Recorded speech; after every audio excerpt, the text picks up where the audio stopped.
right, I'm Francesca De Sapio. I'm an Italian actress, and I was born in Rome, Italy. My mother and father, my father was a Neapolitan, and my mother Sicilian, but they all ended up living in Rome. My father was an architect, and my mother a philosophy major.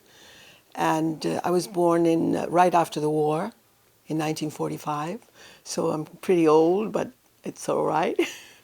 And I've lived in Italy for 3 years, and then when my parents separated, I came to New York to live with my aunt, who was my father's sister. And I lived here in New York City for 3 years. Then I couldn't stay longer because I wasn't a citizen.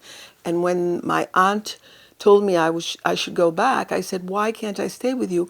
And she said, "Because the President of the United States does not allow it." And I looked at Eisenhower, who was president then, and I looked at his no hair, and I thought, what a weird guy with no hair that doesn't want me to stay here. And then they took me back anyway.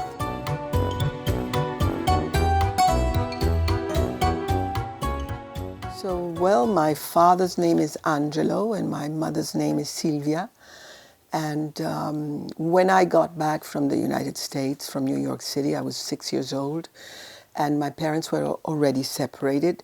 So I lived with my grandparents for a little bit, and then I went to live with my father for a year, who had a new mistress, and then I lived with my mother for other 3 years with my sister Elisabetta, and then I went to boarding school because my mother fell ill. She had a nervous breakdown, so I ended up going to boarding school. But I loved being in boarding school because I felt very protected. By the way, before going to boarding school, I used to run away from home and go to the movies all the time. Yeah, What else? That's what I wanted to know, how you got introduced to this craft and what's the movies. Well, you can go back in time and tell us. I used to run away from home and go to the movies. I saw all movies of the 60s and the late 50s and 60s, and my mother would never know where I was going. And then finally she found out. But she didn't scold me. She was a very smart woman, even though she was a little bit, with a big temperament and problematic character. But with me, she was very wise. She never scolded me uselessly. I mean, like, for example, I ran away to a church one day when I was 8, and I found out about religion, which my family wasn't religious. And she asked me, where did I go every Sunday? And I said, I go to church. And she said, that's all right, I like Jesus. Jesus is a nice guy. So, I mean, she was a very, permissive kind of person, very free-spirited. And what else? And then, well, the movies, when I would go to the movies, I would come back home and dress up like the characters.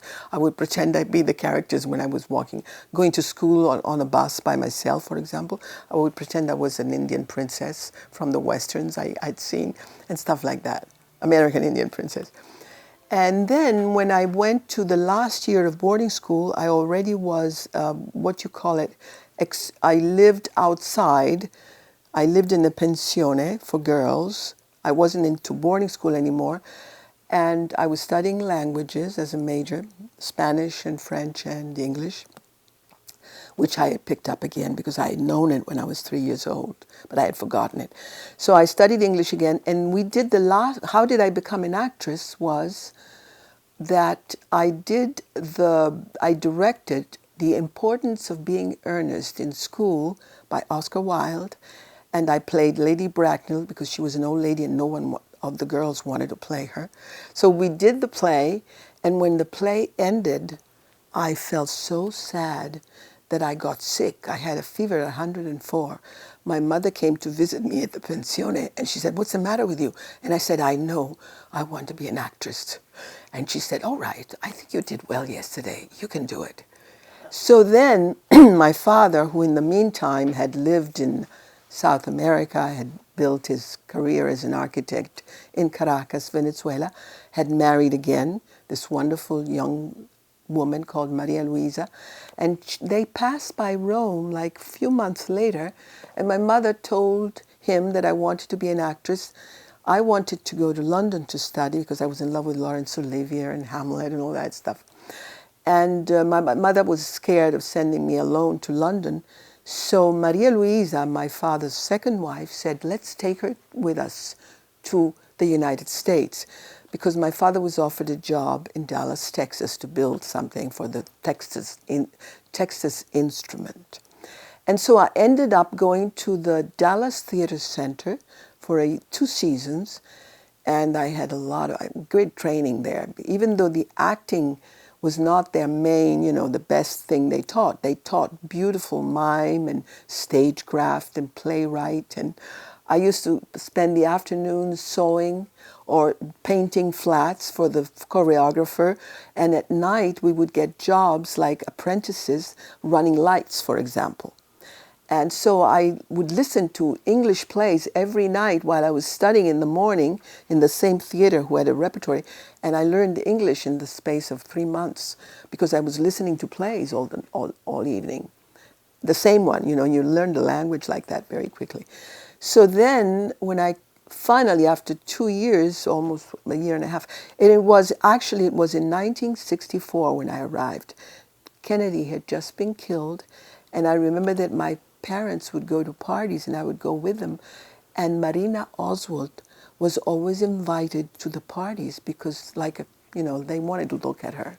So I was living this moment in which, right after Kennedy's death, in which I would see the poor Marina Oswald going around like a ghost at this party and no one talked to her and everybody looked at her. Anyway, that was just a little incident. Then about a year and a half later, the second season, some people told me that I should go away, go to New York, and I didn't want to leave because I was married. I felt a lot of affection for the place, but they told me, no, you have to leave. So I came to New York. I studied with Herbert Berghoff. Then I went to the dramatic workshop where they had photos of Marlon Brando, who used to, before Stella Adler, he used to go to school there at the Erwin Piscator School, but at that time, Saul Cullen was the artistic director. And Lee Strasburg was teaching just upstairs, and but I didn't know, I was studying downstairs.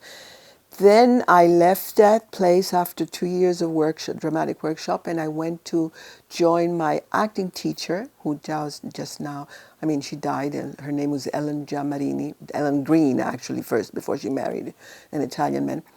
And she took me to her workshop where we did plays in the evenings while we were studying in the morning for the, off-Broadway stuff. So I did a lot of plays. And then I went to study with Nikos Sakharopoulos at Circle in the Square. And all this is written in my book. I wrote this book about my parents, my grandparents, Italy, America, my childhood, my adolescence. I wrote everything in here. It's called For Every Person Met.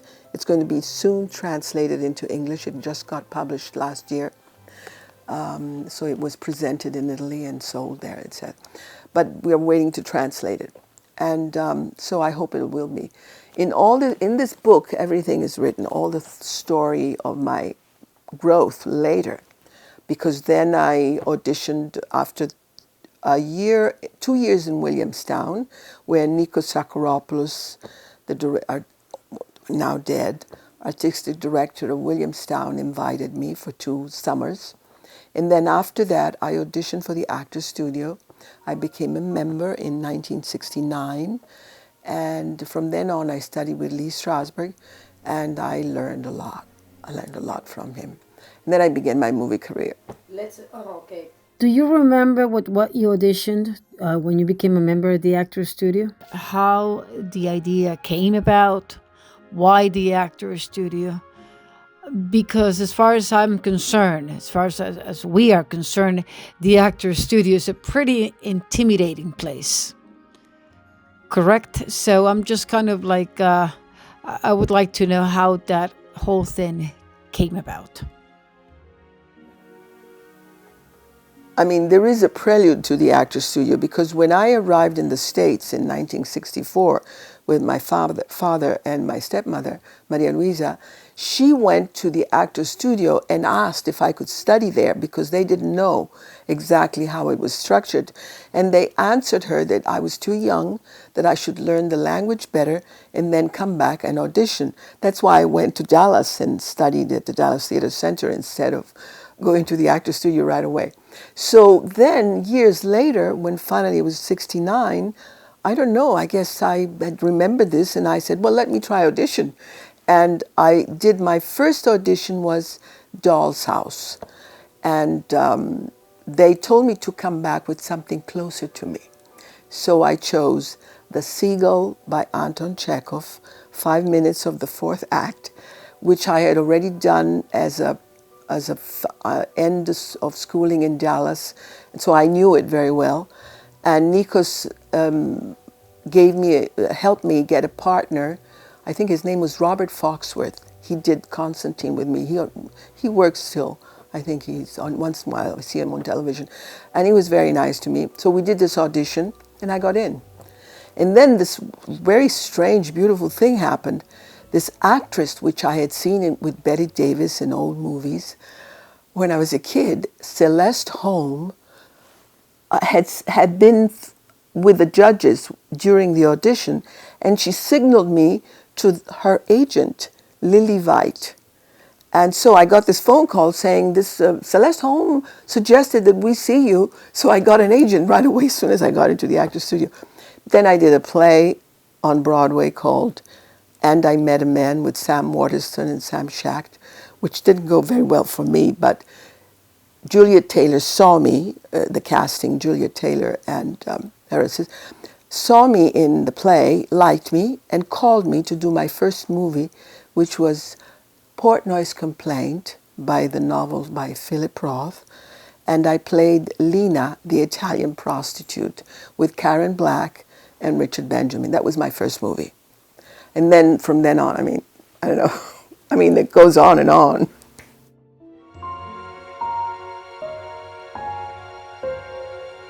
What was your perception about Strasburg? Your observations, do you take notes? You remember things that he said to you, things that he said Oh, to I other remember. actors? Yeah. Like, do you remember vividly? You kept notes, I'm guessing, right? No. No, everything is in your head? Well, I didn't keep notes, and honestly, for the first 2 years, I didn't understand anything he was saying until slowly I began to mature, I guess, with the technique too, because I had already studied the method at the dramatic workshop and with my first teacher, Ellen Green, but I was very raw, I was very young, and so I was scattered. I had guest talent, so I did beautiful things, and then all of a sudden I would be terrible. And so Strasburg was very patient with me. And then at a certain point, I began to, another person that helped me a lot is Marcia Haufrecht. She helped me do relaxation exercises before I did scenes for the Actors Studio. So in reality, she was the one that introduced me to understand better the technique at a certain point, because I had always been instinctive, so I was very uneven. I had talent, but I was terrible at certain times. And I remember I used to bore people at the Actors Studio repeating the same scene and the same scene. And then something happened about 3.5 years, maybe 4 years later, and I started clicking. And then I began to, I guess, understand the word and the work. And there were moments of great transitions caused by Lee Strasberg, who's really maybe my real savior in a way, because the technique is also a discipline. So it teaches you how to, to organize yourself, or not only have emotions, that kind of thing. What people used to say that, but that's not it. The discipline teaches you how to really design your role and understand the theme of the play, and then find the right preparations and so on and so forth. I can't talk about, all this, But we want to hear, actors all over the world, we want to hear about, you and Marcia, how you girls hit it off right away. She's a genius, in my opinion. But how you guys hit it off and what she said to you about relaxation and all that. And of course, if you can talk about Strasburg, the feeling in your case, but the kind of work that you developed with him at the Actors Studio? Do you remember the scenes or monologues or private moments that you worked on? I did so much work. I mean, for example, what I think, to my own merit, I could say that I was very stubborn. So when I didn't know how to do something, I would repeat it and present it again and again and again. And there are moments of important transitions. For example, I remember I was dressed right at the beginning when I was called at the Actors Studio. I became a member. Besides the movie, I was asked to be Lady Anne in Al Pacino's evening projects of the first Richard III that he began. So I began studying Lady Anne and rehearsing with him. John Lenn was the director. And I would, as I said, had moments in which I got it and then moments in which I didn't know what I was doing. So for example, we did it for the studio in front of Lee Strasburg, and I remember that I never understood why Lady Anne takes the ring from Richard after she's yelling at him so much and cursing him. So I did it, and I just took the ring, and I never understood the transition. So then I went to do the movie. I'll stop rehearsing Richard. Then he picked it up again with Penny Allen, not with me anymore. But, for example, I remembered that I hadn't been able to do it, so I repeated it with another actor at the Actors Studio. And finally, I understood that the reason why I couldn't get it the first time was because Lady Anne was a very frightened woman. So whenever a man would say that he would help her, she would, as a widow, she would begin to just kind of want to believe him. That's why she became so vulnerable as she accepted the ring. Because I guess, because she was also cursing at the beginning, I never understood that while Richard talks to her, she becomes less and less strong and more fragile and more needy and wanting to believe his fake confessions of love. For example, the Lady Anne was one of my first transitions in my, I guess the reason I got it was that finally I would allow myself to be more vulnerable, because I was always thinking, no, I had to be tough and strong. So this thing about saying, this woman lives in the, in the 1400s. She's a widow. She's got men all around her. She's probably scared to death. That's why she accepts Richard's, declaration of love, whether real or not. She doesn't know that he's lying, So the vulnerability was one of my first. Then, I had transitions that were key. For example, another transition was when I did Anna Christie. And I guess I had matured how to get sensory work working on the stage, not just in the mornings in classes as warm-up exercises. And I began, for example, working on the drinking when she comes in the first scene. I remember Terry Hayden played Marty, the old lady that meets her at the bar where she arrives when she comes back to town to her father's, trying to hide that she has been a prostitute. So what happened was that I was so scared of coming back, and I remember that I started tingling, and I couldn't speak. When she was interrogating the old lady, she was kind of she understood that I had been a prostitute, and she was kind of nasty with me. So I would get very difficult, the words didn't come out well from my mouth, and I felt awful. And when I ended up the scene, Lee said, "You did it." I said, "But Lee, I wasn't able even almost to speak. I was stuttering and my hands were trembling." And I said, "That's the way she feels when she arrives in that bar after she's run away. So you did it." So I finally understood that I had become the character and I hadn't realized it. So that was another transition. Then I did my Seagull again, which had been like my, what do you call it when you're... Obsession? No, not obsession. When you say that I had always succeeded in doing so. I got into the studio with it. I got a scholarship in Dallas with it. When I did it every end of season, it got me into the audition. So I wanted to do it again. I did it again, and that was another transition. I did it the first time at the session, always the fourth act. And I remember that I was very, all memories. Nina remembers, and I was kind of lyrical. And Lee, when I finished, actually Shelley Winters got up and said, "Oh, now I know why the Actors Studio is here. This thing was wonderful." And Lee stopped her and said, "No, wait a minute, Shelley," because he was very careful not to make people go, thinking they were great. So I listened very carefully, and he said, "Yes, but you only acted the part of her that was a bit too sentimental. You didn't get yet the part of her that lost a child and was betrayed by Trigorin and had lost everything and had been traveling in poor theaters, not successfully." So I signed myself to do another scene, and then I did a private moment before doing the scene again. And and I remember in this private moment, I realized, first of all, I took my little sister, I had a half little sister that I used to save the little costume that she put on when she was like 12 months, was a little red jumper, little suit, and I just pretended to knife it. And then I felt terrible because I imagined that it was the child dying. So I got that feeling.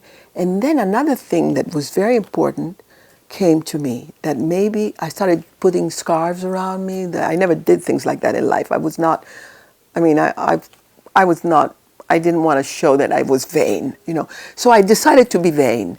I put these scarves around me.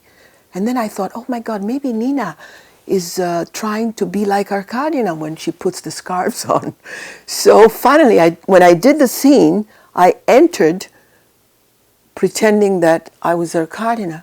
And then I felt very silly doing it. And then I kept going on with the scene and doing it and doing it. Oh, another thing happened during the scene. This partner I had that played Kostya was a very method kind of, in the cliche sense, actor.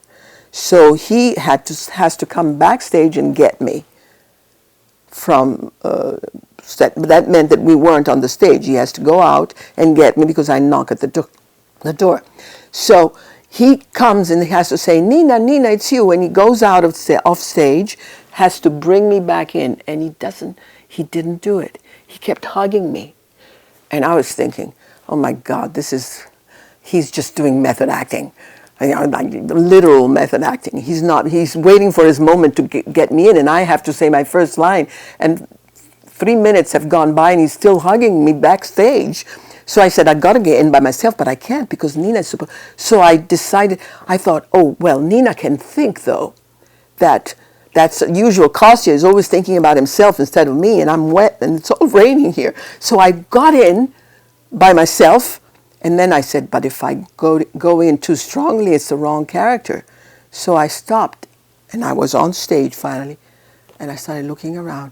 And finally my partner came on the stage, and finally I recuperated everything, the memories and the child, and going in and off, pretending to be a cousin, and then feeling bad about it. And then the scene went, and I think I really did it. That was the main transition. What's the main thing that you learned from Strasburg? If you had to summarize it, all the years and memories and scenes and fears and experiences, what's the main thing that you learned about the man? And in your opinion. What I learned was very important. It was the only time Lee was very good to me, many times, very patient, very gentle. But one time, the only time, he got very angry with me. After I did all this great thing with the seagull, one day televisions were there as guests, and he asked me to do the scene again. So, but instead of doing that scene, I was studying the first act, okay? So, I had difficulties in doing the first act because Nina is very kind of silly in the first act. So, and I was very deep, kind of. So it was very difficult for me to do something light. So, and I also have a very kind of idealistic character. I was very idealistic and kind of rigid in my ideals. So I was doing the scene, televisions were on, and Strasburg started directing me to move because I wasn't moving. I was standing there and I didn't know how to handle it. And I stopped and I froze. So the scene ended and Strasburg called us to talk. And he talked first to Kostya, who was Johnny, his son, Strasburg. And then I stayed back with my chair. So I carried my chair slowly forward when it was my turn. And I said, well, I'm going to tell him what I really think now.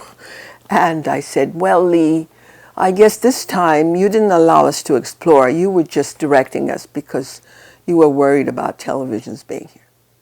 He looked at me, and I don't remember the first part of the talk, but I remember the last one. He said to me, and if by any chance, if I were really on a knee,